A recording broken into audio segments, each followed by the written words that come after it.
Hello friends, எல்லாருக்கும் வணக்கம். இந்த வீடியோவில் இபிஎஃப்ஓ சம்மந்தமான ஒரு முக்கியமான விஷயம் தான் பார்க்க போகிறோம். அது மட்டும் இல்லாமல் இது ரொம்ப பயனுள்ள தகவலாக இருக்கும். இபிஎஃப்ஓ பொறுத்த வரைக்கும் இபிஎஃப்ஓ அவங்களோட உறுப்பினருக்கு வருஷத்துக்கு அவங்களோட இருப்பு தொகைக்கு 8.25% வட்டி தொகை அப்படிங்கிறத கொடுத்துக்கிட்டு இருக்கிறாங்க.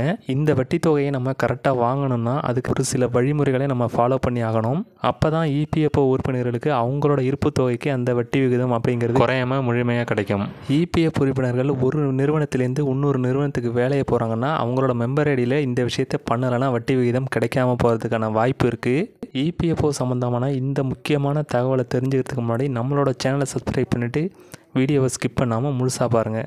இபிஎஃப்ஓ பொறுத்த வரைக்கும் உறுப்பினர்களும் சரி நிறுவனங்களும் சரி ஒரு குறிப்பிட்ட தொகை, அதாவது 24% இபிஎஃப் தரப்புக்கு பங்களிப்பு அப்படிங்கிறத பண்ணிக்கிட்டு வர்றாங்க. இந்த பங்களிப்புக்கு ஒவ்வொரு வருஷத்துக்கும் இபிஎஃப் உறுப்பினருக்கு 8.25% அப்படிங்கிறது வட்டி விகிதமானது கொடுக்கப்பட்டு வருது. இது வங்கிகளில் கொடுக்கப்படுற வட்டி விகிதத்தோட அதிகம்னே சொல்லலாம். இபிஎஃப் தரப்புலேருந்து கிடைக்கக்கூடிய இந்த வட்டியை நம்ம கரெக்டாக வாங்கணும்னா அதுக்கு இந்த ஸ்டெப்ஸ் எல்லாம் நம்ம கரெக்டாக ஃபாலோ பண்ணி ஆகணும். அது என்னென்னங்கிறது ஒன்று ஒன்றா பார்த்துடலாம். நாம் ஒரு நிறுவனத்திலேருந்து இன்னொரு நிறுவனத்துக்கு போகிறோம்னா, அதாவது நம்மளோட பழைய நிறுவனத்தில் இருக்கிற அந்த மெம்பர் ஐடியில் இருக்கிற பணத்தை புது நிறுவனத்திற்கு இருக்கக்கூடிய அந்த மெம்பர் ஐடிக்கு ட்ரான்ஸ்ஃபர் பண்ணுறதுங்கிறது ரொம்ப முக்கியமான விஷயம். இந்த முக்கியமான விஷயத்தை பல இபிஎஃப் உறுப்பினர்கள் பண்ணுறதே கிடையாது. அதாவது ஒரு நிறுவனத்தில் வேலை பார்த்துட்டு அடுத்த நிறுவனத்துக்கு போகிறாங்க. பழைய மெம்பர் ஐடியில் இருக்கிற பணம் வித்ட்ரா பண்ணுற வரைக்கும் அதே மெம்பர் ஐடியில் தான் இருக்குது. நாம் புது நிறுவனத்துக்கு போகும்போதே, அதாவது புது நிறுவனத்துக்கு வந்த பிறகு பழைய மெம்பர் ஐடியில் இருக்கிற பணத்தை உடனே புது மெம்பர் ஐடிக்கு மாற்றிக்கிறது ரொம்ப நல்லது. ஏன் இப்படி சொல்கிறேன் அப்படின்னு பார்த்தீங்கன்னா, இது நம்மளுக்கு இபிஎஃப் மூலமாக கிடைக்கக்கூடிய வட்டி விகிதத்தை கன்ஃபார்மாக பாதிக்கும் அப்படின்னே சொல்லலாம். அது எப்படின்னு பார்த்தீங்கன்னா, நீங்கள் ஒரு நிறுவனத்தில் வேலை பார்த்துட்டு இன்னொரு நிறுவனத்துக்கு போகிறீங்கன்னா அங்கே உங்களுக்கு புது மெம்பர் ஐடி ஓப்பன் பண்ணுவாங்க. ஏற்கனவே இருக்கக்கூடிய அந்த பழைய மெம்பர் ஐடி, அதாவது பயன்படுத்தாமல் இருக்கும். இந்த பயன்படுத்தாமல் இருக்கக்கூடிய அந்த மெம்பர் ஐடிக்கு உங்களுக்கு 36 மாதங்களுக்கு மட்டும்தான் அதில் இருக்கிற இருப்பு தொகைக்கு இபிஎஃப் தரப்புலேருந்து வட்டி விகிதம் அப்படிங்கிறது கொடுக்கப்படும். அந்த 36 மாதங்களுக்கு பிறகு, அதாவது 3 வருடங்களுக்கு பிறகு அந்த மெம்பர் ஐடி செயலற்ற மெம்பர் ஐடி அப்படின்னு இபிஎஃப் தரப்புலேருந்து கருதப்பட்டு அந்த பழைய மெம்பர் ஐடியில் இருக்கக்கூடிய அந்த இருப்பு தொகைக்கு உங்களுக்காக வட்டி விகிதம் அப்படிங்கிறது இபிஎஃப் தரப்புலேருந்து கிடைக்காது.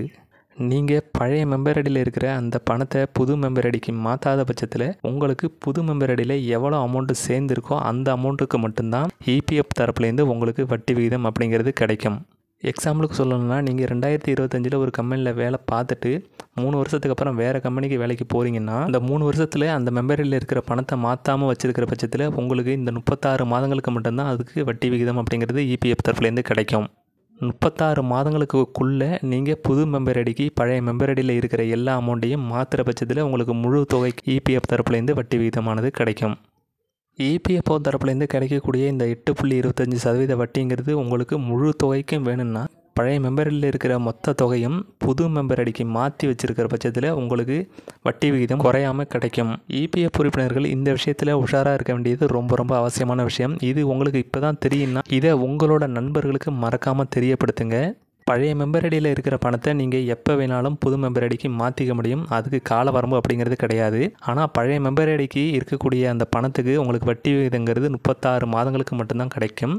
அதனால் நீங்கள் புது நிறுவனத்துக்கு வேலை பார்க்க போகிறீங்கன்னா அந்த புது மெம்பர் ஐடிக்கு உங்களோட பழைய மெம்பர் ஐடியில் இருக்கிற பணத்தை 36 மாதங்களுக்குள்ளே மாற்றிக்கிறது ரொம்ப நல்லது. இபிஎஃப் உறுப்பினர்கள் சம்மந்தமான இந்த தகவல் உங்களுக்கு யூஸ்ஃபுல்லாக இருந்ததுன்னு நினச்சிங்கன்னா வீடியோவை ஷேர் பண்ணிவிட்டு மறக்காமல் நம்மளோட சேனலை சப்ஸ்கிரைப் பண்ணிக்கோங்க. கூடவே பெல் ஐக்கானையும் கிளிக் பண்ணி வச்சுங்க. அப்போ தான் இது மாதிரியான யூஸ்ஃபுல்லான தகவலையெல்லாம் நீங்கள் ஈஸியாக தெரிஞ்சுக்க முடியும்.